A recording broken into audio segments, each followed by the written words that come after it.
Hello, welcome to the Healthy Alternatives podcast. I am Dr. Christine Sauer with DocChristine.com. Today's show is a recording of my radio show of the same name. Enjoy!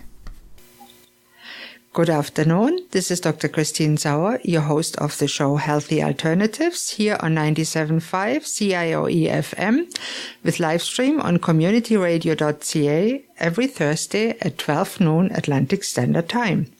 Thanks for tuning in today. In this show, I will talk, mostly with guests, about all aspects of health, healthcare and wellness, from conventional to alternative and everything in between. My mission for this radio show is to help change people's lives for the better by informing them about different options to get and stay healthy and well so they can choose for themselves which option might work in their case. And if you feel you are stuck in a dark place, I want to tell you, don't give up. There is a light at the end of the tunnel for you too. So today I'm extremely pleased to be with Rich Bontrager. Rich is a businessman, speaker, and a human being that actually went through a liver transplant and triumphed over the circumstances. Welcome to the show, Rich. Thank you, Christine. Really great to be on the show with you. Thank you. Yeah, now tell me a little bit about yourself. How did you become the person you are today and what happened? Wow, that's a long story. No. We have 13 minutes in the first half and the same in the second. No. Really, I've just going off what you said about your opening about don't give up. Yeah. That's been my life battle cry, if you would, defying the odds. I was born with something called CMV, cytomegalic inclusion disease, and I was supposed to die right at birth. The doctors told my parents I would die, and here I am 53 years later, still alive, and very much enjoying life.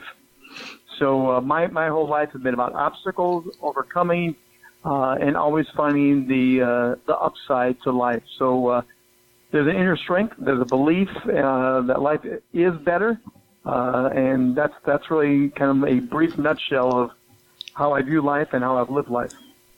I absolutely love that. And I've come to see the life the same way. And I was lucky. I was born in a good family and raised with supposedly good parents. And my adversity didn't come till later in life. But tell us a little bit about how it was for you growing up with that disease over you that sometimes can affect the brain, as I know. And how did you overcome your problems? Well, some of the side effects from that, first of all, was I'm deaf in my left ear. It has never worked. My eyes don't quite work in concert with each other. And I did have eye surgery at age 5, and the eyes never really work properly. Most days they're great, but once in a while my left eye will waver, and you don't know where I'm looking, even though I'm looking at you. I also have a stutter. We don't know if that's genetic, part of the CMV, or if that's just me being a young child with a mother that stuttered, and I kind of picked it up from her. That has mostly gone away. It's still there. And so those are some of the immediate side effects from CMV. A lot of it was just learning to believe in myself and have loving parents, like you mentioned. My family was very supportive, and they let me know that I wasn't the oddball. Even though I was teased heavily because of my stutter and my eyes, they actually loved on me and helped me, encourage me to know that despite what was called disability, I was not disabled. And I never believed I was disabled. I absolutely love that. So how did you overcome those obstacles instead of falling like many do in the victim's role and giving up? What made the change? What made the difference for you? Well, partly it was my faith. I have a very strong faith, and that's an inner part of my daily walk and belief. But also just a lot with learning tricks that I had to learn. When I know my eyes are not looking at you and I see you making funny faces, I actually admit it. And I actually say, hey, I'm sorry, that's my eyes. I really am looking at you. And instead of ignoring it, I actually embrace it. I found the more I did that, even with my stutter, if I admit that I'm stuttering and the words are not coming, I could relax more and be myself and be honest instead of trying to fake it and push through it. So I actually laugh. If I stutter now, I'll kind of get a chuckle. I'll actually make a light little joke about it. And those are the things that I find if I relax more and roll with it and embrace it, it's not a big obstacle. It's just who Rich is, and Rich is okay with himself. So that inner strength and that inner peace, the mind has a lot to do with it, I think. Yes. A lot of us beat ourselves up when instead we should be letting ourselves have more freedom and more grace to stumble and fall and still say we're okay. That's right. And I often say, when we learn something new, we are not perfect at the beginning. And many people beat themselves up and want to be perfect and talk to themselves like they never would talk to a toddler that's trying to learn to walk. You wouldn't tell that poor toddler, you'll never learn to walk. Better sit down and stay for the rest of your life. That's how many of us talk to themselves. Yes. Well, not only that, and I did talk to myself in my early childhood, given my stutter, and it was I couldn't read out loud in the classroom. I would run out of the room crying because of shame and guilt and embarrassment, and the kids would tease me. So I had to learn to manage that and work through that. I had a teacher when I was at broadcasting school, a lady in college, who told me, "You have a wonderful voice, but no one will hire you because you stutter." And I've made my career as a broadcaster for 25 years and public speaker for 25 years. So he now laughs and says, "I was wrong, you were right." And those are the things you do have to learn to overcome. When people do shut you down, you have to defy the odds. You have to decide that you are going to try it and find new ways of doing it. And at the same time admit, I like sports broadcasting. I don't like doing hard news. Hard news still trips me up. I get nervous. Sports is fun. So when you have fun, you don't stutter. Exactly. The more fun I have, the more alive I am, the more animated I am. Yeah. It helps me get out of my stutter. Yeah, that's really interesting. And I always, I heard a tip. I read it actually in a book, I think, by Mr. Goldberg. He's a psychiatrist, and he said the best advice for a stutterer in a job interview is to tell the people right up front, listen, I have a stuttering problem, so it can happen that when I get nervous that I start stuttering, and that's what to do when I do, just overlook it. Do you find that something like that is helpful?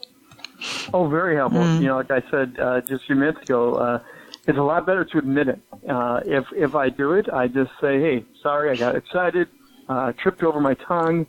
The worst thing for me is introducing myself. So if you say, hi, my name's Christine, who are you? By following you up, I get more nervous by introducing myself. But if I go first and say, hey, my name's Rich Bontrager, hi, Dr. Christine, I relax. So by me going first, that's been my trick that I've learned, that I need to take the initiative instead of hesitating and getting afraid and anxious and all those things. Yeah. I find that many people relax when they know somebody has a disability and he tells them, I know I have it and here's how to deal with it. If it happens, that's what you can do, because then the people that listen to you feel relaxed instead of not knowing how to react when you start stuttering, for example. Most people want you to succeed, I believe. Of course. So if you tell them, they want you to succeed, and they relax with you and have fun with you, and it's not an issue anymore. And when you, for example, when you start stuttering, and then everybody expects it to a certain event, they say, there it is, okay.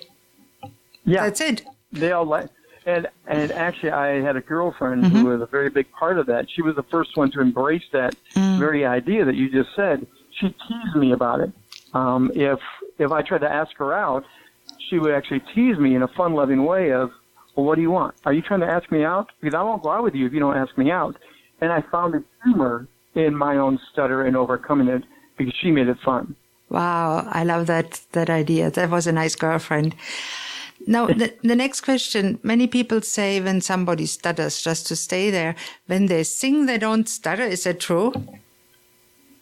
Yes. Mel Tillis is probably the most famous country western singer. He had a horrible stutter. That's the same with me. I've never stuttered when I sing. And normally when I'm doing my sports broadcasting, I don't, because I get into a flow and a rhythm. So yeah, there are things that normally you do not do unless you get really nervous. And singing is one of those fun things. Most people that sing love it. It's a passion thing, so it helps them overcome their stutter. Interesting. Yeah, it's really fascinating, and I love that you overcame that. And obviously, you don't stutter. No. If somebody stutters, that will be me. Yes. And now I sometimes stutter because I just don't know what to say, but that happens to everybody. Mm-hmm. Exactly. Yeah. No. And also going back to the other question, way back at the beginning, because you asked me about the CMV. Mm-hmm. I had liver disease, and it came out of nowhere. The doctors, there's medical studies that have been done that they believe CMV might go dormant. Like in my case, it's never affected me, except for those early childhood things. Yeah. But they believe the gene may become dormant and then active late in life, and that may be part of my liver disease. They don't know for sure, but that might be what triggered my liver disease. When did the liver disease start, and how did you notice? 5 years ago, at my daughter's wedding, some people said I was not looking too well. I was feeling great. 6 months later, I began to have some GI bleeds and some other issues. And my hemoglobin, I went to the hospital thinking I had the flu. My hemoglobin was down to 3.2. Oops. And they said I should be dead. I was sitting up laughing, having a great time with the doctors, and they admitted me for 4 days to refill my body with blood and hang bags and take care of me. 6 months later, with more tests, they finally figured out my liver was already 75% dead. Wow. So I was already living on a liver of 25% alive and active, and it took me another 4.5 years before I got the transplant. So I only got worse from that point. Yeah. So that is a very interesting story, and I would love to hear how you got your liver and what you learned for it. And it is so fascinating generally to talk about transplants and how beneficial it can be for other people to get a transplant. And I really think in the second half of the show, the first half is nearly over, we should talk a little bit about that aspect, how other people can help people like you live a full life in spite of some weird thing that happened. And it's not that people just drink and make themselves sick. There's people that have no fault in it in a way and need a liver transplant, and somebody really can help them. So that exactly. This brings us to the end of the first half of today's broadcast here on 97.5 CIOE FM. And please tune in after the commercial break for more about Rich Bontrager's life, how he triumphed over all adversity in the second half of the show. Thank you.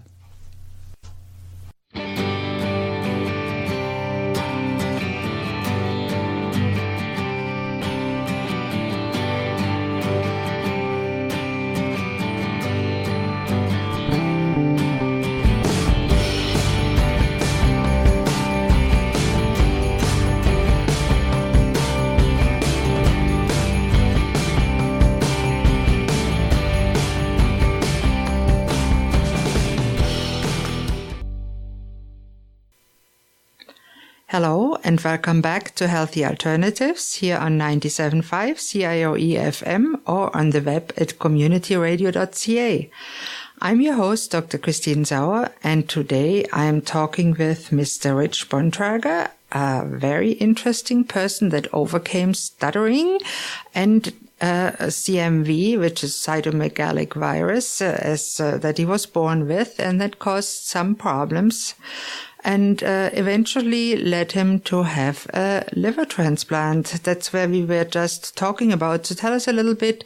You discovered that your liver wasn't functioning well, and how did it go until you needed a transplant, and how was it that you got it, and where did you get it from?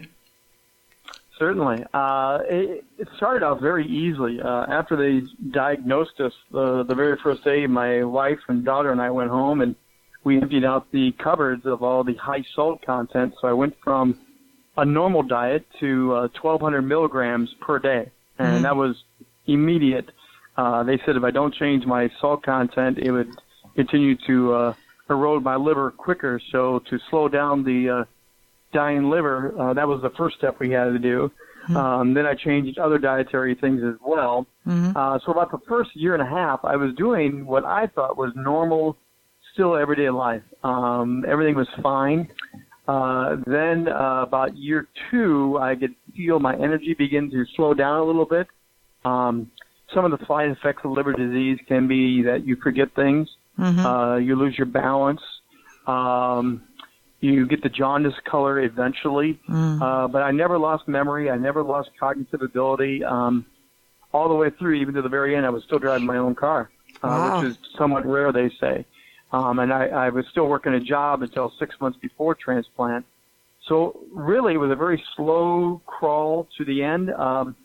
Also, pain is usually a very common thing with liver disease. I have an extremely high pain threshold, so my body never told me I was sick to begin with. And even as I was getting sicker and approaching death, I never had any pain whatsoever, which is very, very rare. Right. Did you experience the fatigue that often comes with the ammonia accumulating and the bilirubin in the brain? Yeah, the energy level, as I described it, was dropping. At year 3.5, year 4, then is where it began to drop off. And when I moved to Georgia to live with my brother, he became my caregiver to prepare for this. And I went to the Mayo Clinic down in Jacksonville, Florida. When I moved down to Georgia, I was walking the beach about 5 miles a day to stay in shape. That's very important to keep your body as healthy as possible before transplant. And then it went from 5 miles to 3 miles to 2 miles. And then finally, the last 6 months before transplant, I could only walk a quarter of a mile. There's a pond in front of our house, and I can only walk around that probably once or twice a day because of the energy. So I was watching Netflix, staying in bed, working on the computer, but my life very much collapsed into a very limited existence for the last 6 months. That must have been very frustrating time. Yeah, very frustrating because I'm a go-getter. I don't like being still. Being active has always been my way of life. So I had to find new creative ways to keep myself mentally challenged and excited and every day get up and get going. That's the biggest hurdle, I think, with any major medical condition is it's a mental game of how can you motivate yourself every day. That's a very good thing to know. That is very true. How can you motivate you every day to go on, even if it's hard? And you did that beautifully. So how did you end up getting your liver? Were you on the liver transplant list, and how long did it take? It only took a month. It was one of those very quick surprises. Actually, I had gone in for a checkup on a Friday, and they said I was doing as well as could be expected, actually pretty lousy at that point, but I was doing well enough that they sent me home, and I came home, and 7 hours later the telephone rang, and they said, we have a possible liver for you. Can you be here by midnight? We drove the hour drive to Jacksonville, and they put me on the table at 8 o'clock Saturday morning and implanted the new liver from someone that had been in an auto accident that Friday night. Wow. So the greatest gift of life, literally, for me to live, someone had to die. And there's a lot of preparation mentally, emotionally, psychology plays big into this, preparing to receive this gift and wrapping your head around the idea of death to life. And I was walking out of bed 24 hours later. Wow, that is amazing. So how did you deal with that you basically have the part of somebody is living on in you that died? They do psych evaluations, but again, because of my faith, that played part of it. I'm also a positive person, and I love people, and I believe by being a donor, by putting that little line, throwing that line out to be a donor, and I was a donor up until that point myself, but now receiving the donor, I really have a greater appreciation for it. When I went to a celebration of life event 5 months later, and hearing all these amazing donor stories and people that have received stories, it really elevated the fact that this is a great, great gift. And I think we can't talk enough about how those gifts can really change a person's life and give a person, even a young person like you were, the gift of a good life for a long time.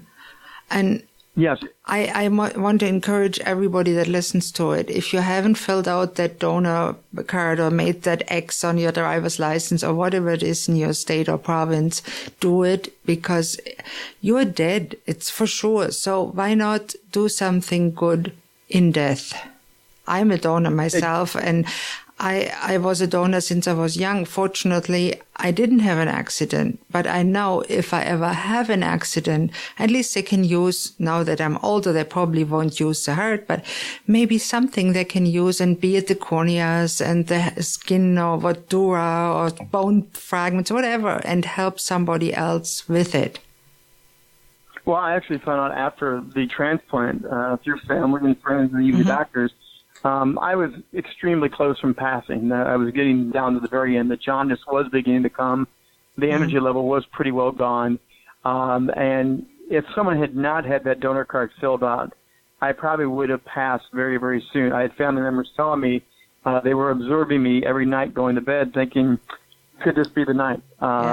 They didn't tell me that beforehand. They told me that afterwards. But they were really getting worried about every morning, every day. So that gift of life is a very, very powerful gift. And I would not be here today if it was not for that sacrifice. And right now I have a request in to hopefully meet the donor family to let them know that I'm alive, I'm well, and I have a great life. And thank you for that amazing gift.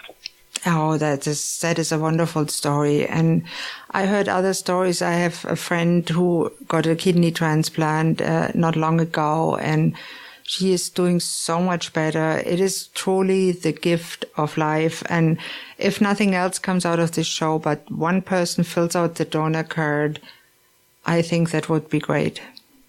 Yes. Oh, yeah. Please do it. And know that some people do have disabilities on the backside of transplant. It is not an easy recovery, but many of us do bounce back, and I'm 110% back to being normal old self. It's a real blessing, and it's an amazing second chance on life. Yeah, and I really feel that is so important that we tell that, and it doesn't do the donor any disservice. On the contrary, I feel it honors them even more in their death. It elevates them. Yeah. Yes. And that's actually part of my story going forward. I do want to honor them. I do want to have a life worthy of this amazing gift. So that is clearly a part of my entire message, and part of defying the odds as I talk to people about that, that it is hard work.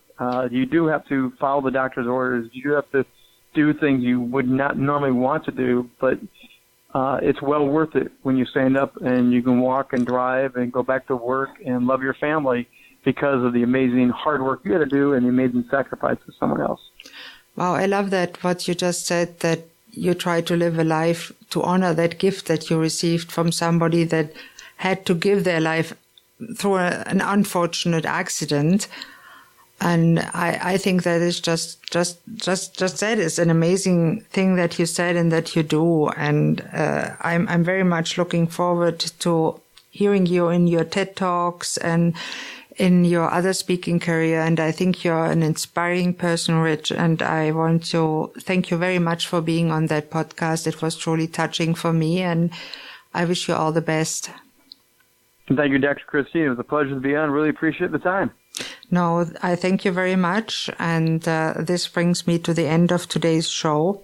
Please don't hesitate to contact me with any questions, thoughts, comments, or suggestions, or if you'd like to contact Rich. My email here is christine@communityradio.ca, or contact me through my website, docchristine.com. I'm always grateful for any feedback, and if just one person fills out their donor card, crosses off that box so somebody else can live, that would be wonderful.